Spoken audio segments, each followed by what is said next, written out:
شامتان بخیر دوستان عزیز، امیدوارم شما خوب هستین. بر شما سلامتی خواهان هستم.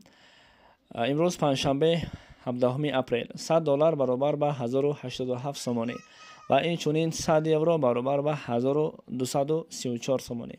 برادر جان و خواهر جانی که ویدیو را تماشا کرده هستید، در ویدیو یا تا لایک بمون، با کانال ما پادپیسات که ایت چیزی نمیروه، فقط بخیلی نمیکنیم. تمام. رحمت برای دستگیری، خداوند شما راضی باشد. و میگذاریم با کورس روبل 1000 روبل با 137 سومون و 30 درهم برابر شد. خبر ای که جو گرفتی چی با سفسطه میگوی؟ این گپا شما میگین برای ما.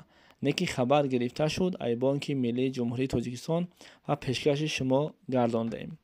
سلام دوستان، سنجش شناسنامه خارجی یعنی که زگرم پاسپورت برای شما مشکل شده است و شما نمیتوانید در کجا چطور بسنجید.